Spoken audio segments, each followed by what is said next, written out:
discussing about salient features of our constitution. So first one is written and lengthy constitution.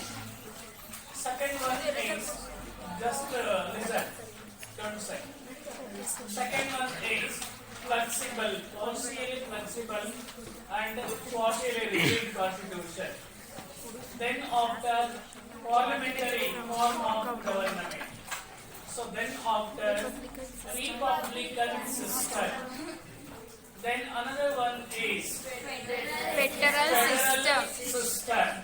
Then another one is fundamental rights. Which one? Fundamental rights. Which one? The sixth one. Fundamental Rights. So nowadays, sixth salient features of our constitution is fundamental rights. Remember, so what we see in the fundamental rights? Remember, the right that has given or the right that the constitution has given to the right that has given to the people by constitution are called as fundamental rights.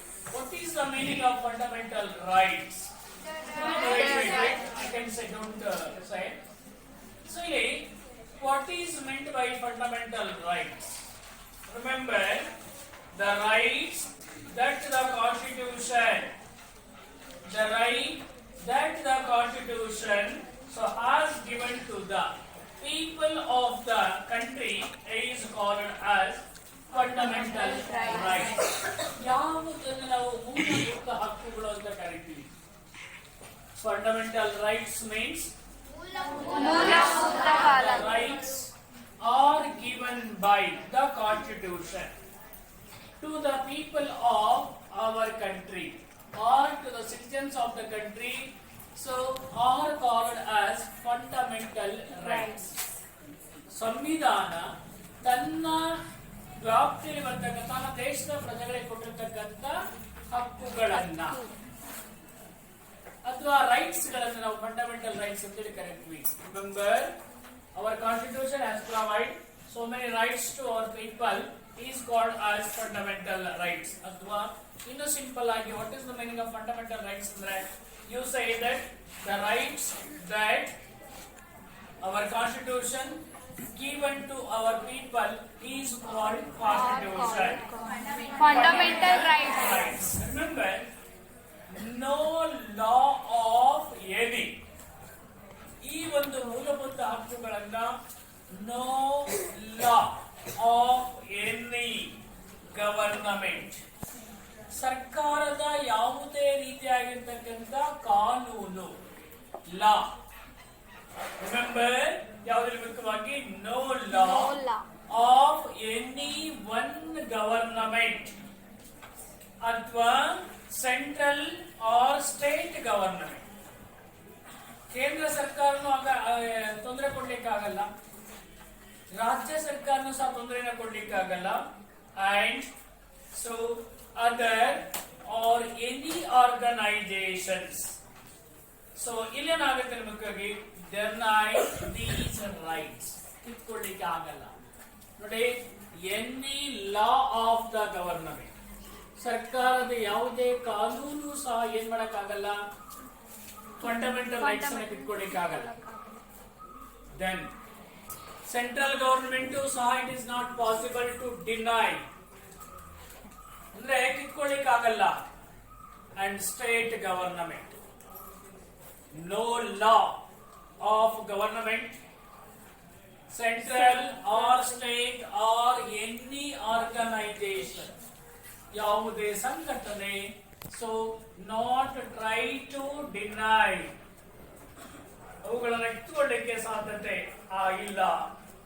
If the fundamental right,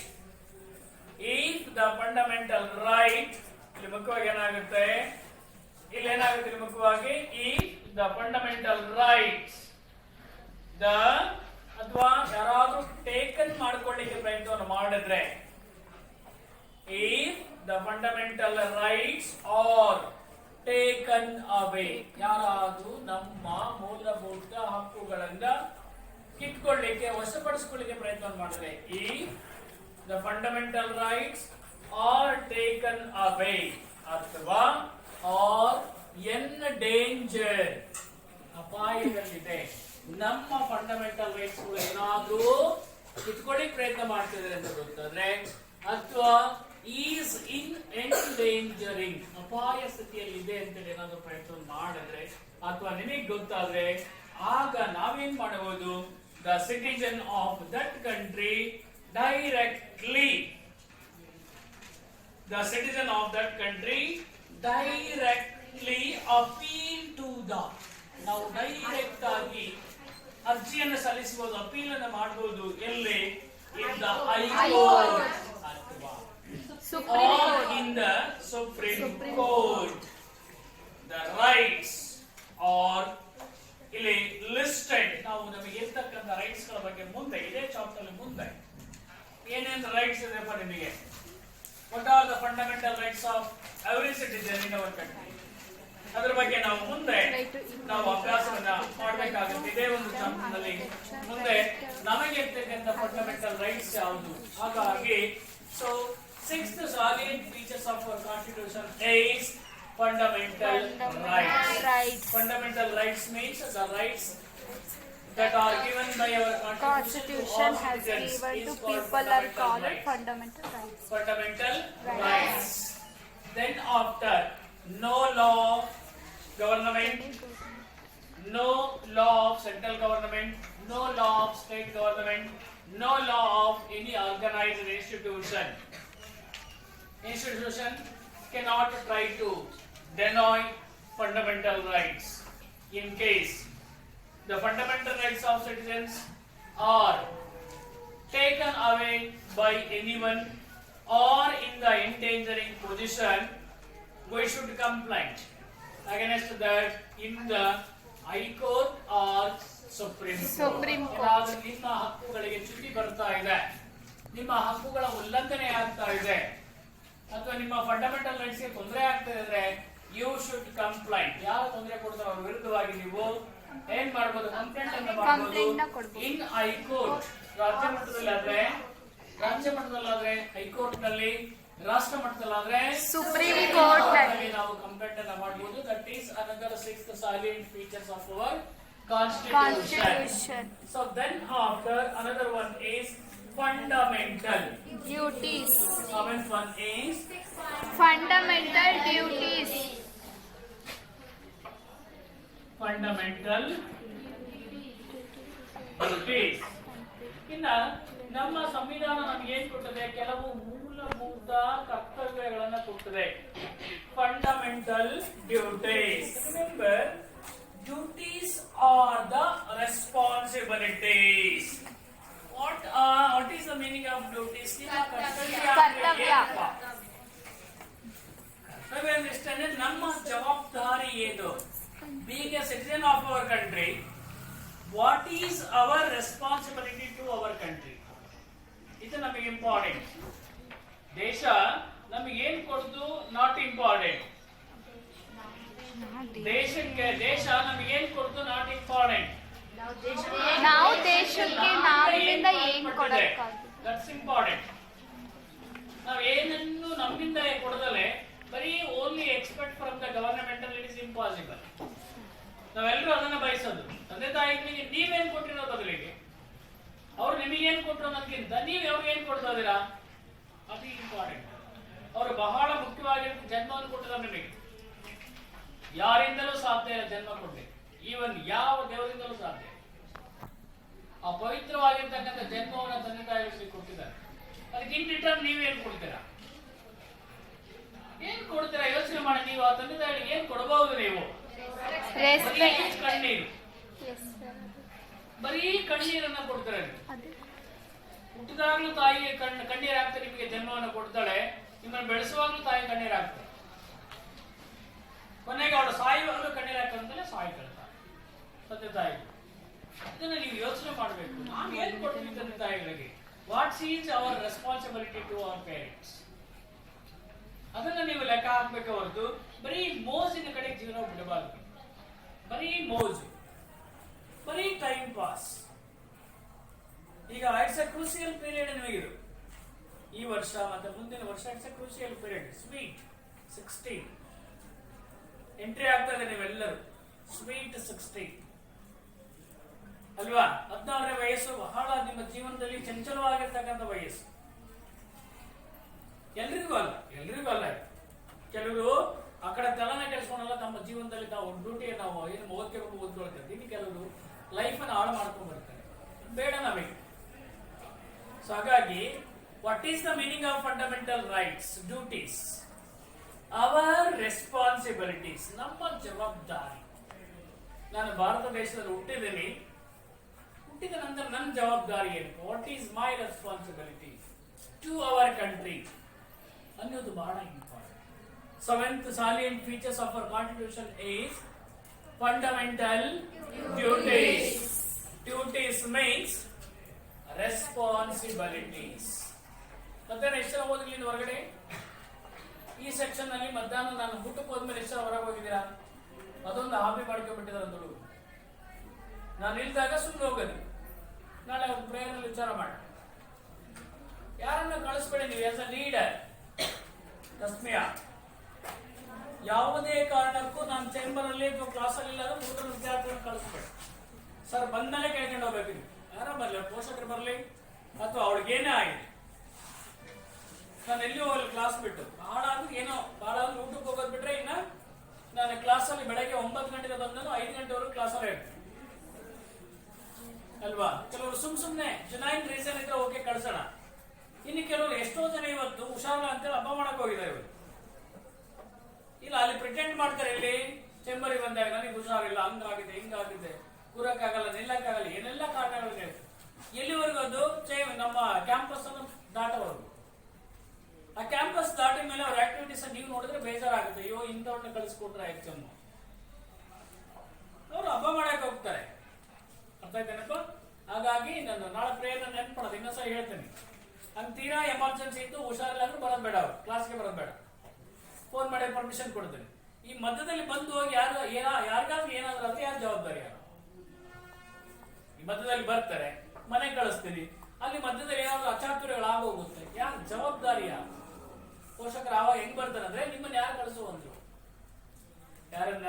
ನಾನು ಕೇಳ್ತೇವೆ. ನಾವೇನೋ ಮಾನವೀಯ ದೃಷ್ಟಿಯಿಂದ ಹೆಣ್ಮಕ್ಳು ತೊಂದರೆ ಇರುತ್ತೆ, ಅದಿರುತ್ತೆ ಅಂತ ಕಳಿಸ್ತೀವಿ. ಬೈ ಮಿಸ್ಟೇಕ್ ಆಗಿ ಏನಾದ್ರು ಆಗಬಾರ್ದು. ನಮ್ಮ ಹುಡುಗರಿಗೆ ಯಾವ ತೊಂದರೆ ಆಗೋದು ಬೇಡ. ಇನ್ ಕೇಸ್ ಏನಾದ್ರು ಸಣ್ಣ ತೊಂದರೆ ಆದ್ರೂ ಸಹ ನಮ್ಮ ತರಗಳು ಬರ್ತವೆ. ಯಾರು ಕಳಿಸೋದು ನಿಮ್ಮನ್ನ? ಸೊ ಹಾಗಾಗಿ ಯಾವುದೇ ಕಾರಣಕ್ಕೂ ಪಾಸ್ ಮಾಡ್ಬೇಡ. Don't pass it. ಒಂದೇ ಬರಲಿ ಹುಡುಗಿಗೆ. ಮತ್ತೊಂದು ತಗೊಂಡೆ. Important 7th important salient features of our constitution is fundamental duties. Duties means responsibilities. ಗೌರವ, ನಮ್ಮ ಜವಾಬ್ದಾರಿ. Duties means the responsibilities of a person towards our country. ನಮ್ಮ ದೇಶಕ್ಕೆ ನಮ್ಮ ಜವಾಬ್ದಾರಿ ಏನು? That is the duties. ನಮ್ಮ ದೇಶಕ್ಕೆ ನಾವು ಏನು ಕೊಡುಗೆಯನ್ನು ಕೊಡ್ತೀವಿ, that is the responsibility of every citizen. So ಹಾಗೆ ನೋಡ್ತಾ ಹೋದಾಗ ಫಂಡಮೆಂಟಲ್ ಡ್ಯೂಟೀಸ್, ಹೌ ವಿ, ಈ ನಮ್ಮ ಫಂಡಮೆಂಟಲ್ ಡ್ಯೂಟೀಸ್ ಏನಾಗುತ್ತೆ ಇಲ್ಲಿ ಮುಖ್ಯವಾಗಿ ಡಿಲೈಟ್ ಅಂಡ್ ನೀಡ್ ನಮಗೆ ವಿವರಣೆಯನ್ನು ಮಾಡುತ್ತೆ. ಏನು? So in the A part of 4th chapter, ನಮ್ಮ ಸಂವಿಧಾನದಲ್ಲಿರ್ತಕ್ಕಂಥ 425 ಚಾಪ್ಟರ್ಸ್ ಅಲ್ಲ, 25 ಚಾಪ್ಟರ್ಸ್ ಚಾಪ್ಟರ್ಸ್ ನಲ್ಲಿ 4ನೇ ಚಾಪ್ಟರ್,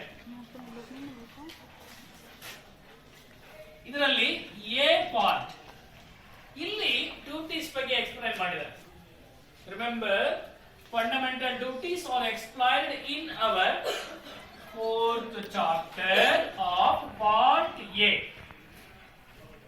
4ನೇ ಚಾಪ್ಟರ್ ನ ಪಾರ್ಟ್ ಎ ನಲ್ಲಿ ಫಂಡಮೆಂಟಲ್ ಡ್ಯೂಟೀಸ್ ಬಗ್ಗೆ ಡಿಸ್ಕಸ್ ಅನ್ನ ಮಾಡಿದ್ದಾರೆ.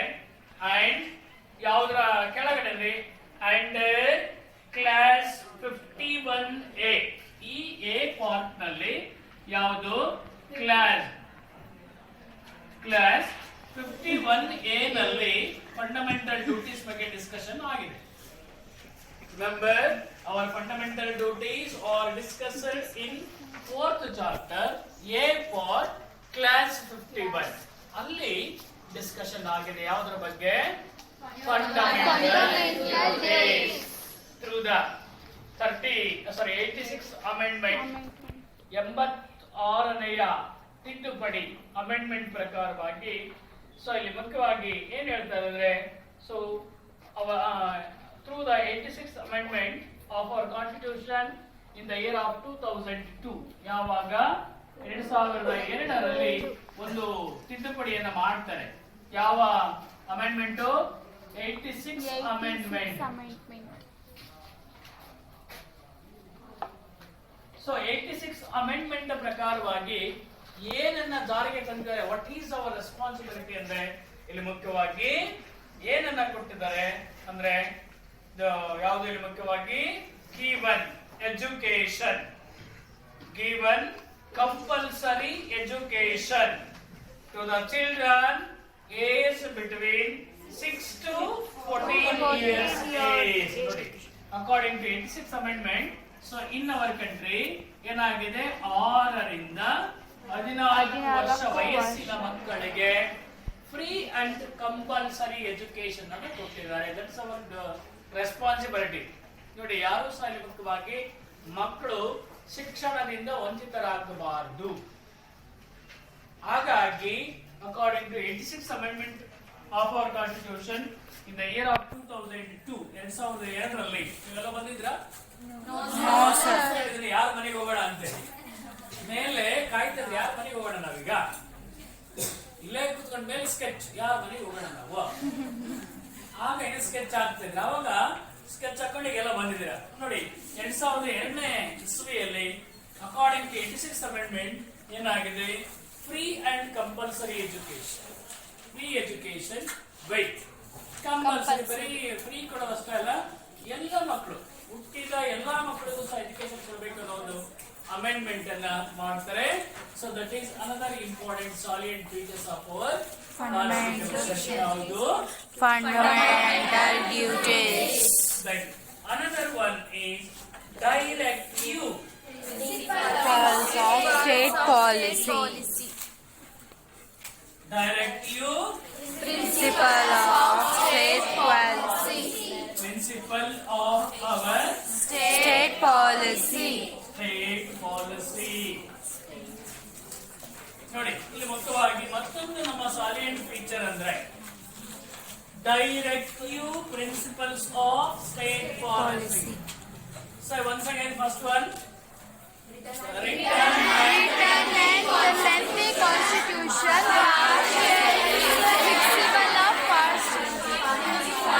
parliamentary form of government, republic system, federal system, fundamental rights, fundamental duties. fundamental rights, Directive principles of state policy. State policy. ನಾನು ಎಲ್ಲೇ ನಿಮಗೆ ಪ್ರಶ್ನೆ ಕೇಳಿದಾಗ ನೀವು you should not given totally detail answer. ಬರೀ ಪಾಯಿಂಟ್ಸ್ ಅನ್ನು ಬಳಸಕ್ಕೆ 8, 9, 10 ಪಾಯಿಂಟ್ ಇದೆ.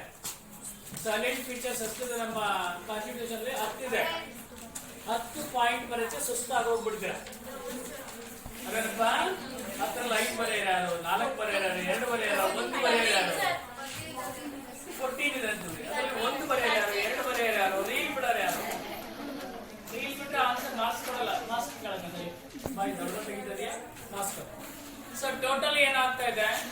ಸೊ ಮತ್ತೊಂದು ನಾವು ನೋಡಿದಾಗ directive principle of state, directive principle of state policy ನೋಡಿದಾಗ ಮುಖ್ಯವಾಗಿ directive principles of state policies have been incorporated. ಎಲ್ಲಿ ಅದನ್ನು ನಾವು ಅಳವಡಿಸಿಕೊಂಡಿದ್ದೀವಿ ಅಂದ್ರೆ ಮುಖ್ಯವಾಗಿ 4th schedule of our constitution. ನಾಲ್ಕನೆಯ ಶೆಡ್ಯೂಲ್. ನಾಲ್ಕನೇ ಶೆಡ್ಯೂಲ್ ನಲ್ಲಿ ನಾವು ಅಳವಡಿಸಿಕೊಂಡಿದ್ದೀವಿ. Fourth schedule, directive principles of state policy incorporated in the fourth schedule of our constitution. Then finally, remember, their principles have been only mukhyaವಾಗಿ. So these principles, the directive principles of state policies have been adopted from first adopted in the Irish Constitution.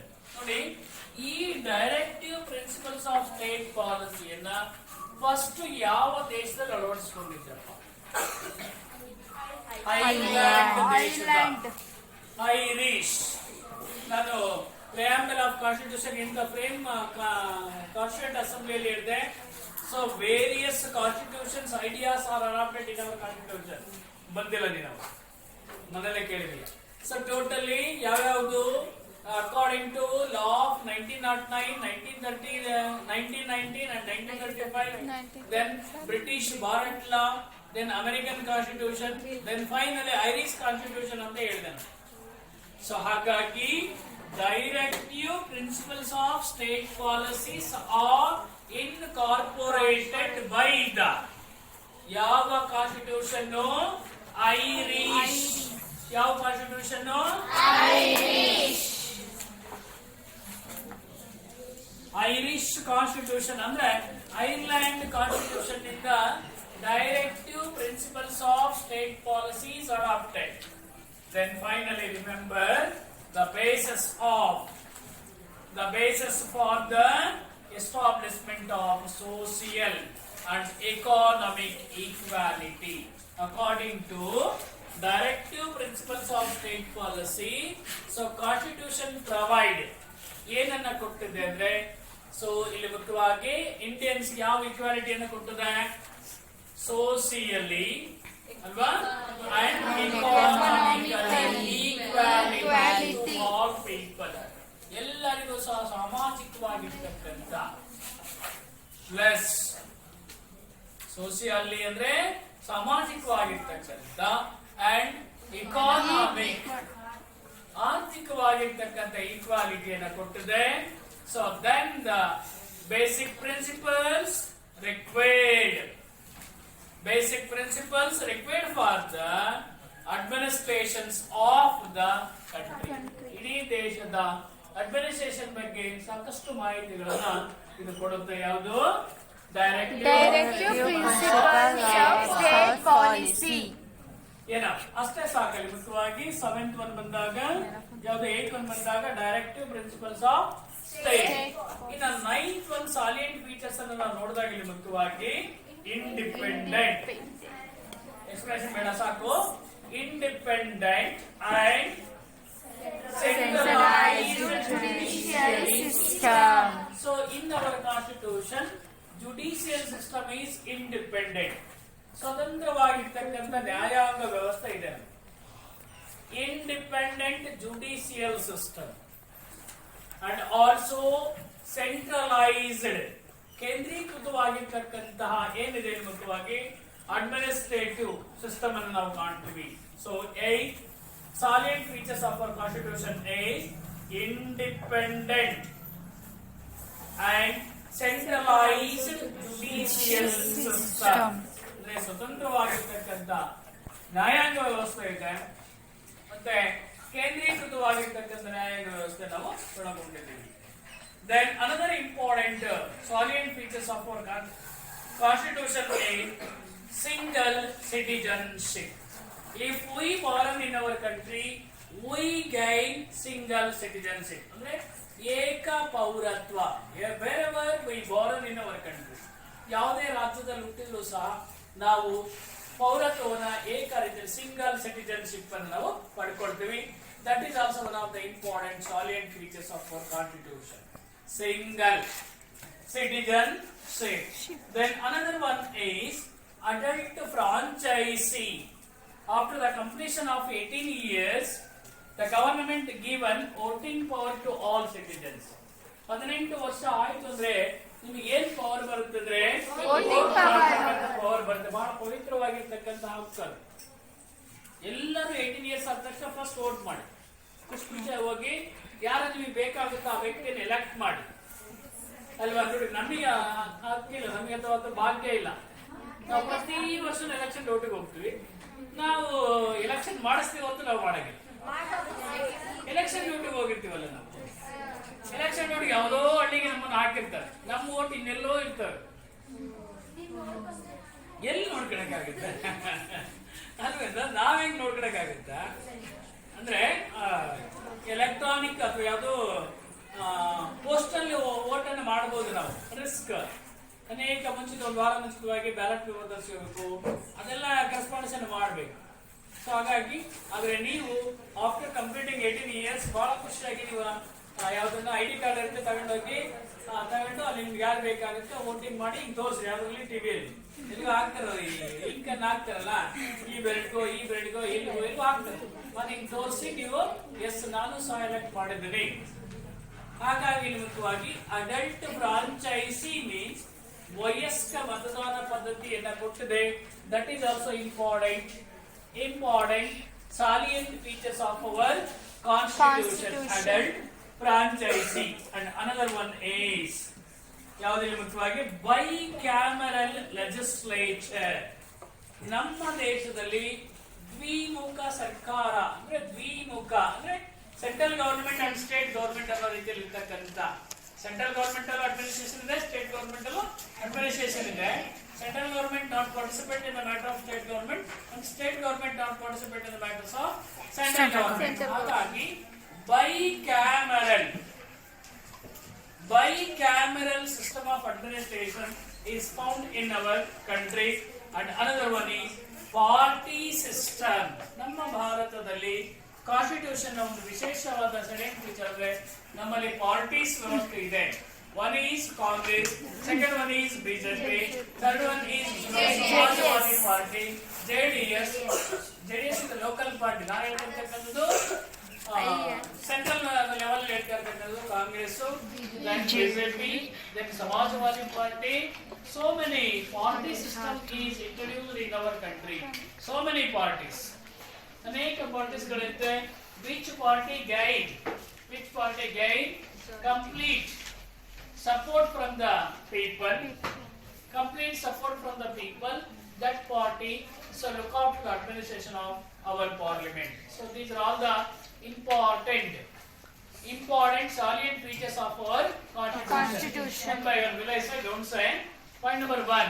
So written and lengthy constitution, don't say. Written and lengthy constitution is the first salient feature of our constitution. Second one is partially flexible and partially rigid constitution. Third one is parliamentary form of government. Fourth one is republican system of government. And sixth one is federal system of government. And seventh one is fundamental rights. And eighth one is fundamental duties. And ninth one is directive principles of state policy. Directive principles of state policy is the ninth salient features of our constitution. Then the ninth one is independent and centralized judicial system. ಆಮೇಲೆ ಹೇಳಂತ ನೀವು ನಾನು ಬಿಟ್ಟು ಆದ್ಮೇಲೆ ಹೇಳಂತ ನೀವು ಒಂದು second 14 point ಹೇಳ್ತೀವಿ ಅನ್ನೋ ability ಯಾರಿಗಾದ್ರೂ ಇದ್ರೆ ಹೇಳೋದು. So independent and centralised judicial system. So then after single citizenship, then adult franchisee, then another one is bicameral system of administration, then another one is party system. So all the important. salient features of our constitution. So these are all the important salient features of our constitution. If anybody try to tell all the 14 points, if anybody ಹೇಳಿ ನೋಡೋಣ, ನೋಡ್ಕೊಂಡಲ್ಲ ಎಷ್ಟು ಹೇಳ್ತೀನಿ ನೋಡೋಣ, count ಮಾಡ್ಕೊಳ್ಳಿ, ನೋಡ್ಕೊಂಡು ಹೇಳ್ಬಿಡಿ. ಏನು ಹೇಳೋದಂದ್ರೆ Literally and lately constitution. 1, Partially rigid and partially Second one. flexible constitution. Parliamentary form of government. third one, Republican system. fourth one, Federal system. sixth one, fifth one, Fundamental rights. sixth one, Fundamental duties. seventh one, Directive principles of state eighth policy. one, Bicameral ninth legislature. one, Adult franchisee. 10th one, Party system. 11th one, independent, Independent and centralized judicial 11th one, 12th one, 13th citizenship. 13th one, very good, sit down. For 13 points ಅಲ್ಲ ತುಂಬಾ ಚೆನ್ನಾಗಿ ಹೇಳಿದ್ರು. ಮತ್ತೆ ಯಾರು try ಮಾಡ್ತೀರಾ? Clear ಕಟ್ಟಾಗಿ ಅವ್ರು xerox ಹೋಗ್ಬಿಟ್ಟಿದೆ ಪಾಠ. ಮತ್ತೆ ಯಾರು ಟ್ರೈ ಮಾಡಿ. ಸೊ 10 ಪಾಯಿಂಟ್ 9 ಪಾಯಿಂಟ್ ಟ್ರೈ ಮಾಡಿ, ಏನು ತೊಂದರೆ ಇಲ್ಲ. ಸಾಕಷ್ಟು ಬಾರಿ 10 ಪಾಯಿಂಟ್ ಹೇಳಿ, 9 ಪಾಯಿಂಟ್ ಹೇಳಿ, ನೋಡ್ಕೊಂಡು ಬೇಡ 13 ಪಾಯಿಂಟ್ಸ್ ಬೇಡ, 12 ಪಾಯಿಂಟ್ಸ್ ಹೇಳಿದ್ರೆ 4 ಪಾಯಿಂಟ್ ಹೇಳ್ಕೊಟ್ಟೆ. 12 ಪಾಯಿಂಟ್ಸ್ ಬಹಳ ಚೆನ್ನಾಗಿ ಹೇಳಿದ್ರು. ಸೊ 10 ಪಾಯಿಂಟ್ಸ್ ಟ್ರೈ ಮಾಡಿ, 8 ಪಾಯಿಂಟ್ಸ್ ಟ್ರೈ ಮಾಡಿ. ಸೊ ನೀವು 1 ಪಾಯಿಂಟ್ ಟ್ರೈ ಮಾಡಿ, 1 ಪಾಯಿಂಟ್ಗೆ ಅಲ್ವಾ? ಏನಪ್ಪ